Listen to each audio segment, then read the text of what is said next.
thank you so much, Caroline. And looking at our sponsors thing up there, that wasn't just a presentation, that was an M&S presentation. There was so much content in there. I don't think I'm intelligent enough to do this job. Yeah, thank you. There's a lot of things. Meat tax, crikey, what have you opened up there? I'm almost frightened. To be provocative. You are brilliant. I'm almost frightened to ask for questions. I'm going to start with one of my own, just to get the ball rolling. To both of you, a big theme throughout has been standards and the equality between the standards that we have in this country and elsewhere as we enter potentially the global market. And this is a debate that's raged in this country since we repealed the Corn Laws. Do we protect ourselves and maintain different standards to the rest of the world?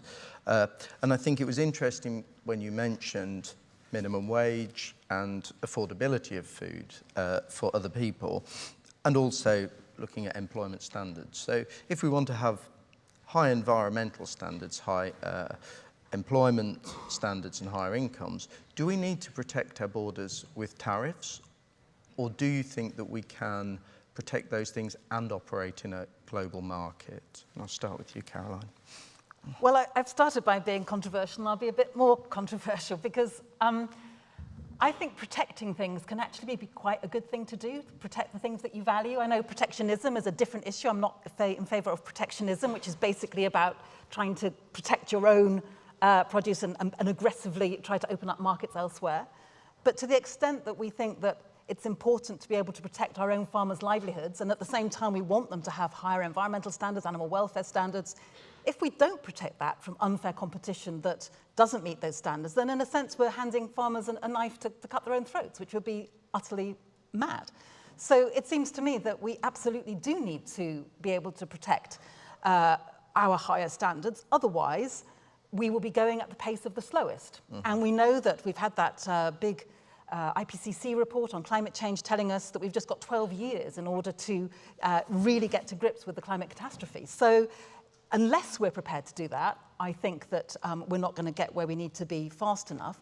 Having said that, I think that some areas of things like a border tax adjustment or whatever, with the revenue that you raise from that, could be, you could have a debate about how you use that money. Is it to try to raise the standards in other countries? Does it go back to some of the poorer countries, for example, who actually would like higher standards but would need more support to get there? So that is a debate to be had. But I think being prepared to protect our own standards is absolutely vital. Thank you. I would probably echo what the Minister said about we have the right to control the product that comes into our country's borders, and I think the quality control is the critical thing in terms of standards. I'm not sure sitting behind a tariff wall in terms of an economic barrier is a very good idea. In fact, I would argue set the standards to the right level and then trust the sector to compete, because I think it's got the capability to do that. But I think what is clear is that what we shouldn't be doing is using agriculture to trade off other elements of a bill, and the assumption that somehow giving up on quality standards is a sort of easy give, and that's clearly not acceptable. And by the way, I don't think from everything I've seen from the consumer world that they're voting for lower standards. I mean, yes, they'll always want lower prices, but I think we have to make the case for the quality standards and create a level playing field, at which point the industry can compete. Thank you. Right, let's open up to the floor. Number 5, thank you. John McCosh, emerging leader, Scottish farmer. Caroline, in Scotland we had a vibrant tenancy sector. We don't anymore because of over legislation. In England you have a vibrant tenanted sector with full freedom of contract. Would you care to comment on that observation? No, not without knowing more about it. So if you'd like to tell me some more about it, I'd be very interested to know. I'm not quite sure if you're saying that if you start to try to protect tenants and give them more rights, somehow what I'm saying is that have perversing outcomes. In Scotland, if you give a tenant a guaranteed 10-year term, your landlord is going to be much more careful about who they select. If you give the tenant an automatic right to buy, your landlord will not let. Well, I think you can probably look at some smart legislation that might well be able to help you address that problem. I don't know the detail of the situation in Scotland, but what I would say is that to the extent that there is at least some parallel with the issue of tenancies in domestic properties, you know, when we argued to have the right for tenants, for example, in a domestic property to be able to ask their landlord for better standards, properly mend the walls and stop the roof from leaking. There was a huge backlash from people saying, if you do that, then the landlords won't let the places in the first place, there'll be evictions. And so then you address that through, for example, a policy on revenge evictions to stop that happening. So it seems to me that the fear that landlords are going to respond in a perverse and unhelpful way needs to be addressed, but not necessarily by saying, well, in that case, we simply won't do anything about it. Okay, thank you. Do we have some women? We haven't had a single question from a woman. Yeah, you certainly can. Thank you. Yes, please. Could we have a microphone down to here, please? With everyone's permission, I'm going to eat 5 minutes into your coffee break, and I might steal another 5 minutes and let the conference slip. Eunice Simmons, NTU. We've had a lot of discussion about direct products, and I understand that, tariffs, etc., but you've just intangibly touched on public health, and that's something which in the public goods debate is actually quite difficult to quantify. So if we took this landscape ahead of us, this gorgeous backdrop, if that's painted on hospital wall, the patients would get out of hospital quicker and they would make a better recovery. But we've been very unsuccessful at actually monetizing that for individual farmers when they're creating these beautiful landscapes. And we have to think in this country, because we're so heavily populated, that consuming the landscape is a real thing, and we cannot actually just not legislate for that. So how would you advise monetizing the landscape for public health? That's a fairly minefield-loaded question.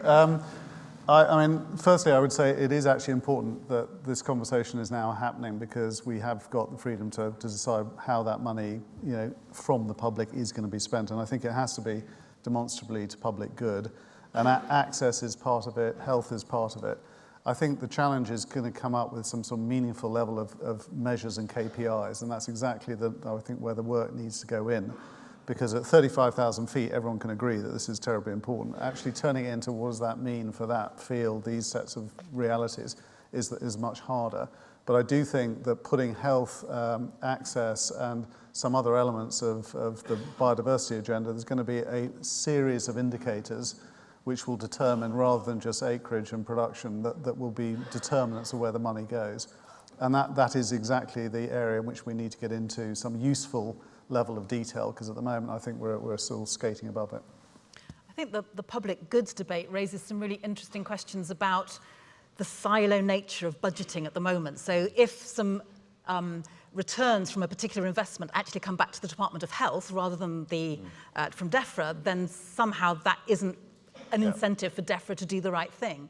And you see this time and time again, that when the investment and the returns apply to different elements of government, then the common good simply isn't pursued, because the trade-off is too strong. So I think part of the answer has got to be about, if we're having this public goods debate in agriculture, which I'm very glad that we are, then that needs to be matched by something happening in terms of the way in which finances are allocated in government, so that we're not thinking in such a siloed a way. Because as you say, there is such a wealth of evidence that shows that access to the natural world is a huge benefit to public health, and yeah, exactly how you monetize that, I think, is a debate still to be had. But it's got to be part of having governments having much more lateral thinking, more holistic thinking when it comes to how they're using their budgets. Thank you. We've got time for one long question or two quick ones, or three super quick ones. I've taken one from just there. Thank you. Hello, I'm Becky Erskine from Cheshire Farm Society. I had a question for Caroline, please. Over 4,000 cows per month were slaughtered from TB last year, and I wondered what your view was of supporting farmers with that going forward. Well, I don't know if in the back of your mind and of your question is around culling badgers and the extent to which a badger cull has been identified as a way of addressing the issue of bovine TB. Personally, I certainly recognise the scale of the devastation which bovine TB can cause on farms, but I'm also quite persuaded by the evidence that I've seen that suggests that culling badgers isn't necessarily the most effective way of addressing that, and to the extent that it can actually spread TB to areas surrounding the actual locus of where the culling has happened, because then you get animals, badgers, moving out into other areas and other animals moving into the vacated area, you actually end up spreading it more. So I think that what we need is more education around cattle movements. I think we need greater biosecurity on our farms. I'm not persuaded that badger culling is the right way forward. Thank you. I'm going to take one more, and I'm going to take it from the lady in the leopard skin because that'll be adventurous. I'm just to Caroline. I'm just going to. My name's Anna Jones. I'm just going to actually say on behalf of Becky that she never actually mentioned badgers, and I was wondering what your overall policy is on tackling bovine TB. I think it was around better biosecurity on farms. I think it's about restricting cattle movements. I think it is about looking into the issue of vaccination. Those are the elements that I would see. If you've got something that you think I should be identifying and researching further, I'd be delighted to hear it. I'm not sitting here as an expert on every aspect of farming, but I would be very happy to hear what you think. No, thank you. I think you've covered that. And I'll take one really quick one if I can just... I'm going to take Stuart, if you don't... Sorry to do that. That's, I think we've heard from him a few times already this conference. Thank you. Thank you very much. I'll be as quick as I possibly can be. Caroline, it was great to see you acknowledge the ambition Minette set out yesterday for for farming to achieve carbon neutrality.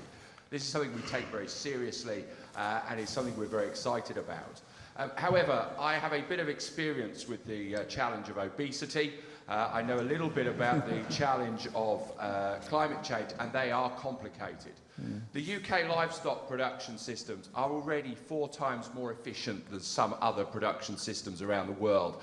And our beef has a carbon footprint that is already 1.5 times lower than South American systems.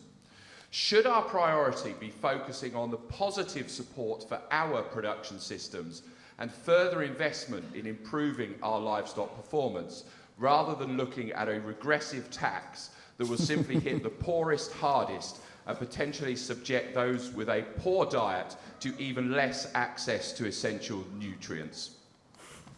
I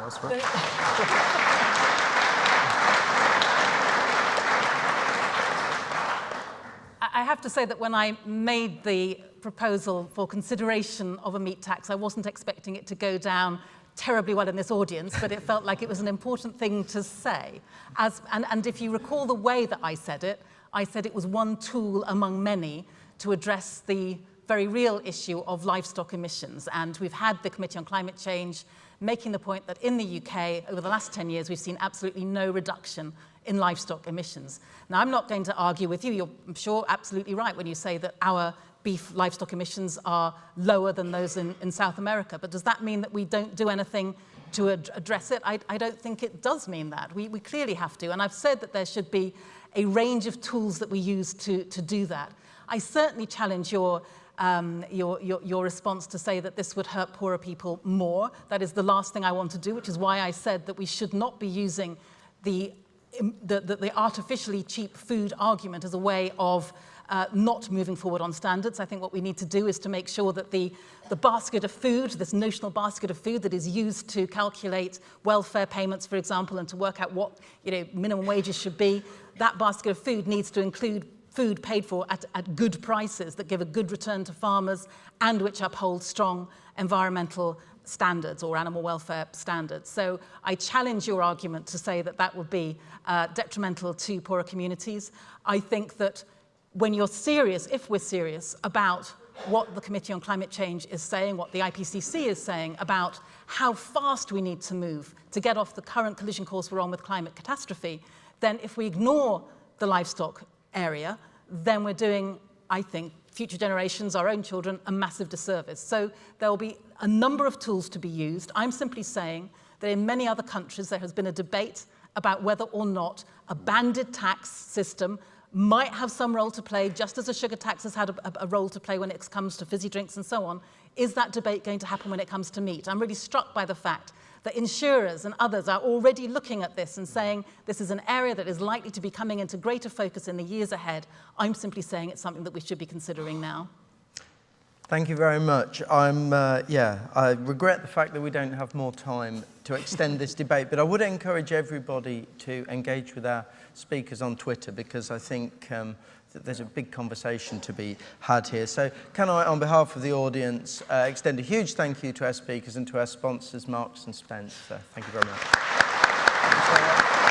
Well done. Always good to come in and start with